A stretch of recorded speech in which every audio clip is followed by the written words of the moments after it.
She handed me the folder across the breakfast table like it was a grocery list. No envelope, no ceremony. Just a manila folder slid between my coffee cup and the morning paper, and my daughter-in-law's eyes already fixed somewhere past my left shoulder, looking at the wall, looking at nothing, looking anywhere that wasn't my face. I didn't open it right away. 63 years of living teaches you that the moment before you know something is the last moment of peace you'll have for a long time.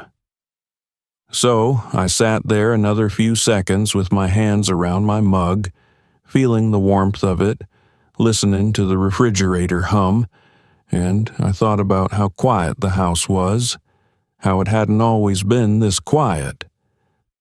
Then I opened the folder.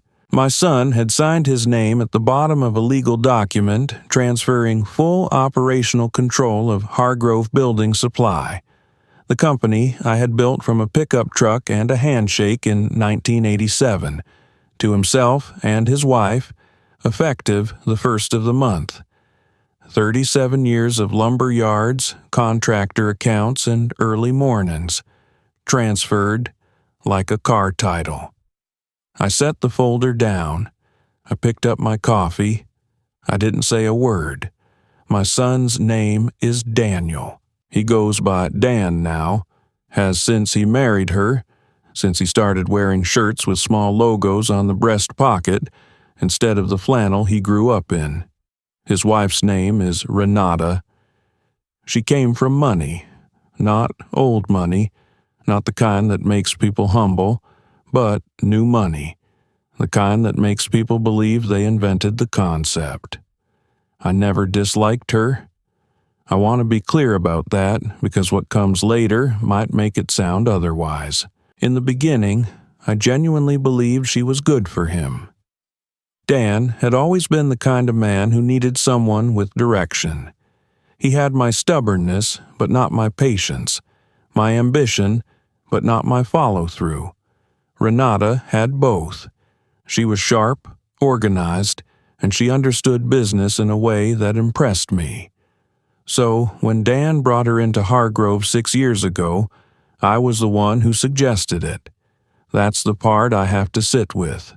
I was the one who held the door open. I gave Dan the title of Vice President of Operations. I gave Renata a seat on our small internal advisory board. I showed them both everything. The vendor relationships I had spent decades building, the margin strategies I had refined through 3 recessions, the handshake agreements that kept our biggest contractor accounts loyal when the big box stores moved in and tried to eat us alive. I taught them the way a man teaches his children, completely, holding nothing back, because that's what you do with family. The first sign, I think, was the Henderson account. Jack Henderson had been buying from me since 1994, his father before him. When Jack's father passed, I drove to the funeral myself, sat in a pew, and shook the hand of a grieving son. That's not business. That's something else. That's the thing that makes people stay. About 2 years after Renata joined the company, Jack called me. Not the office line.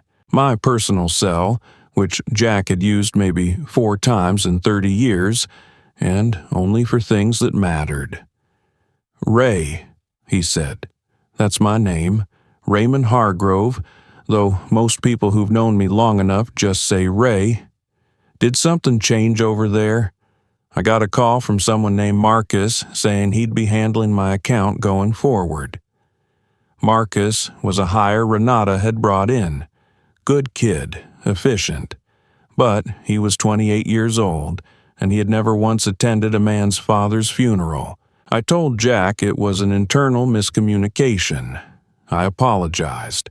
I called Renata into my office that afternoon and I explained quietly why the Henderson account required a particular kind of attention. She nodded.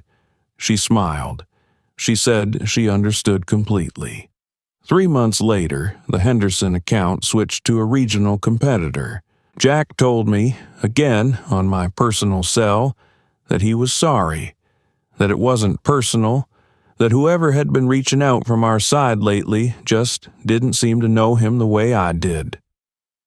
I stood in the parking lot of a diner in Bakersfield, and I watched a crow pick at something on the asphalt, and I told Jack I understood completely. I went back inside and I ate my lunch. I didn't say a word to Daniel about it. Not then. That was my first mistake. I should explain what Hargrove Building Supply actually was, because the number on a business valuation doesn't tell you the whole story. I started it with $11,000 and a used F250 in the spring of 1987. I was 26 years old. My wife, Carol, Dan's mother, God rest her, was pregnant with Dan at the time, and we had a rental house in Fresno with a water stain on the bedroom ceiling shaped like the state of Michigan. And I had just walked away from a job at a larger supplier because the owner there had shaken my hand and promised me a partnership, and then, 3 years later, laughed when I asked about it. I decided I would never work for someone who could laugh at me. It took 7 years before I paid myself a real salary. 7 years of Carol clipping coupons, of birthday dinners at home instead of restaurants, of me leaving before the sun came up and coming home after Dan was already asleep. I missed Little League games. I missed school plays. I missed things I will never get back. And I made peace with that by telling myself I was building something that would last. Something I could hand to my son. Something that would mean those mornings were worth it.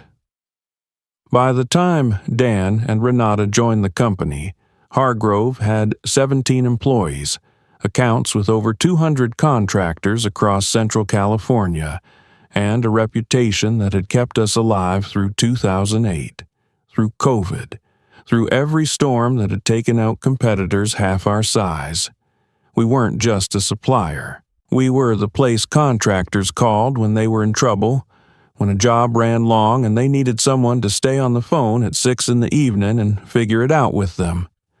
That was the company I handed to my son. I noticed the pattern slowly, the way you notice the tide going out.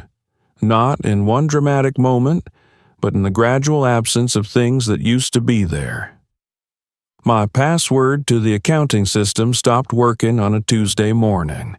I assumed it was an IT issue. By Thursday, when it still hadn't been fixed, I asked Renata's assistant about it. The assistant looked uncomfortable and said she'd pass the message along. My name was removed from the primary vendor contact list for our biggest lumber account. I found out when the rep called my cell to ask if I was still with the company. The weekly operations meeting was moved to a time I hadn't been told about. I walked into the conference room expecting to find an empty table and found instead the full team already seated, Dan at the head, Renata to his right, and 11 faces that looked at me the way people look at someone who has walked into the wrong restroom. Dan stood up. He said, "Dad, we were just finishing up." The meeting had been going for 40 minutes. I said, "I see that." I turned around and walked back to my office and closed the door. The thing about being phased out of something you built is that it doesn't happen with a single blow. It happens in the spaces between things. In the meetings you aren't told about. In the passwords that stop working. In the way your assistant of 12 years suddenly seems to receive instructions from someone else first. It happens quietly, so that by the time you understand what's happening, it looks from the outside like you simply stepped back. Like it was your idea. Carol had been gone 4 years by then. Cancer, swift and terrible, the kind that doesn't give you time to negotiate. She was the person I would have talked to about all of this. She had a way of cutting through the noise of a situation and finding the load-bearing wall, the one thing that, if you addressed it, everything else would follow. Without her, I found myself doing something I'd never been very good at: waiting. I watched. I kept records, not out of suspicion at first, but out of habit. I had always kept records, had always documented things the way a man does when he's learned the hard way that memories are unreliable and paper is not. What I found, over about 8 months of quiet attention, was this. Renata had been methodically and patiently repositioning herself and Dan as the operational core of the company in every document, every vendor introduction, every bank relationship. My name still appeared on the founding paperwork, but in every living, breathing interaction the company had with the outside world, I had been edited out. I was the history. They were the present. And one morning in March, a folder arrived across the breakfast table. I called my attorney that afternoon. His name is Gerald Park, and he has been doing business law in Fresno for 40 years. And he is the kind of man who does not waste words or bill hours unnecessarily, which is why I've trusted him since 1991. I read him the document over the phone. He was quiet for a moment. Then he said, "Ray, did you sign anything in the last 2 years that modified your ownership structure?" I said, "Gerald, I want you to pull every document I've signed in the last 5 years." Another pause. "How soon can you come in?" I want to tell you about the thing I did in 2019, because this is the part that Dan and Renata did not fully understand. The part that, when I look back, I believe Carol would have called my instinct speaking. Carol always said I had good instincts and poor timing, and that the combination had made us rich and miserable in roughly equal measure across our life together. She meant it as a compliment. Mostly, in 2019, 3 years before any of this began, I had restructured the intellectual property and vendor agreements for Hargrove Building Supply into a separate holding entity. A small LLC, Hargrove Capital Partners, which was registered in my name only, operating out of a post office box in Clovis. I had done it for tax purposes initially. Gerald had suggested it, but what it meant, in practice, was that the proprietary vendor pricing agreements, the ones that had taken me 30 years to negotiate, the ones that allowed Hargrove Building Supply to offer margins that no competitor could match, those did not belong to the operating company. They belonged to me. The contractor loyalty program, the long-standing rate locks with our top 5 lumber vendors, the preferred account status with 2 national distributors. None of that had transferred with the company because none of that had ever been part of the company. It had always been mine. I had simply never mentioned it, because until that folder arrived across the breakfast table, it had never needed to be mentioned. I had intended to transfer it all to Dan at the right moment, as a gift, the way you give someone the keys to a house only after you've shown them how to take care of it. I had not yet given him the keys, and now I had to decide what to do with them. I did not call Dan. I did not go to the office. I drove out to the lumber yard on a Thursday morning, the original one on Jensen Avenue, the one I had leased with a 2-year handshake agreement from a man named Bud Teller in 1989. Bud had passed a decade ago. His son had sold the property to a developer, but there was a hardware store next to where the yard used to be, and I parked in their lot and I sat in my truck for a while. I thought about 1989. I thought about unloading pallets by myself at 5 in the morning because I couldn't afford a second employee yet. I thought about the way fresh-cut pine smelled in the cold air, and how I had thought, on one particular morning that I still remember clearly, that if I could just hold on for 5 more years, everything would work out. I had held on for 37. I drove back home. I called Gerald. I told him what I needed. The meeting was held in Gerald's conference room on a Wednesday afternoon. Dan came alone. I had specifically requested that Renata not be present, and to his credit, Dan respected that, though I suspect she spent the drive over coaching him through the phone. He looked tired. He had been looking tired for months, which I had attributed to stress but now understood was also probably guilt. The specific exhaustion that comes from doing something you can't quite bring yourself to fully examine. He sat across from me at Gerald's long table and he said, "Dad, I want you to know that this isn't about pushing you out. It's about the future of the company." I looked at him for a moment. I said, "Whose future?" He blinked. I set a document on the table between us. Gerald had prepared it.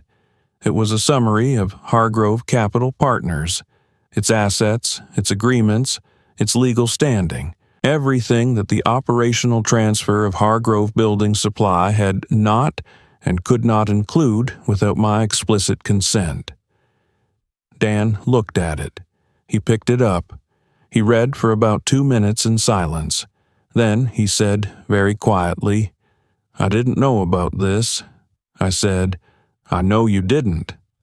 I wasn't angry when I said it. I want to be accurate about that. The anger had been there in the weeks after the folder, a cold and quiet anger that I had carried around like a stone in my coat pocket. But sitting across from my son, this man I had watched learn to walk, had taught to drive, had stood beside in a hospital room 4 years ago while his mother told him she loved him for the last time, the anger had gone somewhere. I don't know exactly where. Somewhere behind the tiredness. What I felt, mostly, was sad. Not for myself, for him. For what he had let someone lead him into. For the version of his father he would have to live with now. Not the man who handed him everything, but the man who had to explain, quietly and legally, that he had not quite handed him everything yet. I said, "Dan, I want to ask you something, and I want you to tell me the truth." He looked up from the document. I said, "Is this what you wanted? This specific thing? The folder, the transfer, removing me without a conversation? Is that what Daniel Hargrove wanted to do?" He didn't answer right away. Outside Gerald's window, a maintenance crew was trimming a tree on the sidewalk. The sound of it came through, low and mechanical, and for a moment neither of us said anything. Then Dan said, "She said you were slowing things down." I said, "I know." He said, "She said by the time you were ready to hand it over, there wouldn't be anything left to hand." I said, "And what did you think?" Another long pause. "I thought she might be right," he said, "and I thought it might be easier if you didn't have to make the decision yourself." I sat with that for a moment. The particular cruelty of a kindness badly aimed. I said, "Your mother used to say I had good instincts and poor timing." I folded my hands on the table. Turns out the timing wasn't as poor as she thought. I am not going to tell you that everything resolved neatly, because it didn't, and because anyone who tells you family business disputes resolve neatly has either never been in one or is leaving something out. What I will tell you is what was agreed upon in Gerald's conference room over the course of 3 meetings across 6 weeks. Hargrove Building Supply would continue operating under Dan and Renata's management. That part of the transfer I did not contest. I had built the company to be handed down. That intention had not changed. What changed was the terms. Hargrove Capital Partners, The vendor agreements, the pricing structures, the loyalty program frameworks would be licensed to the operating company on a 5-year renewable basis, with the licensing terms subject to annual review. The license was held by me. It was not transferable without my written consent. It would not expire unless I allowed it to. In plain language, they could run the company. But the agreements that made the company worth running still belonged to me, and every year we would sit down together as a family and we would talk about whether things were going the way they should. Renata was present for the final meeting.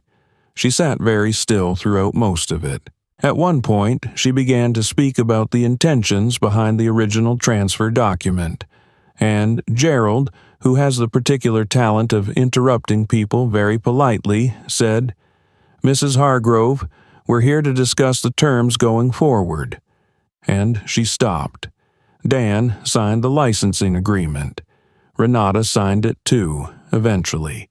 After a long moment of looking at it, after looking at Dan, after looking at me. I looked back at her steadily. She picked up the pen. I drove home after that final meeting on a Friday evening in May. The light was the particular gold of a California late afternoon, the kind that makes even the strip malls along Shaw Avenue look like something worth photographing, and I had the windows down and the radio off, and I was thinking about a morning in 1989 when I had unloaded pallets alone in the cold and believed that 5 more years would be enough. I had been wrong about the timeline. It had taken 37, not 5, but I had been right about what I was building. I thought about Carol, about how she would have sat at the kitchen table after all of this and made me a cup of coffee and told me 2 things. First, that I should have had that conversation with Dan years earlier, before any folder was ever needed, and she would have been right about that. Second, that what mattered now was whether there was something left between me and my son worth keeping. She would have been right about that too. Dan called me that Sunday. Not about business. He called to ask if I wanted to come over for dinner the following week. He said he was going to make the chili, the one I had taught him, the one with the dried chilhuacal peppers from the Mexican grocery on Blackstone that Carol had discovered in 1996 and declared the only correct way to do it. I said yes. I told him not to use the canned tomatoes. That was the mistake people always made. He knew that. He said he knew that. We talked for a few more minutes about nothing important, the way people do when they are feeling their way back toward something. I didn't say anything about the folder. Neither did he. Some things you absorb and carry forward. Some things you set down. The skill, the one that took me 63 years to develop with any reliability, is knowing which is which. I pulled into my driveway. I sat in the truck for a moment before going in. The house was quiet. It is always quiet now, in the way that houses are quiet when they were built for more people than currently live in them, when the rooms remember other arrangements. But it was my quiet, and I had learned over the past several months that my quiet was not the same as my defeat. I got out of the truck. I went inside. I started the coffee.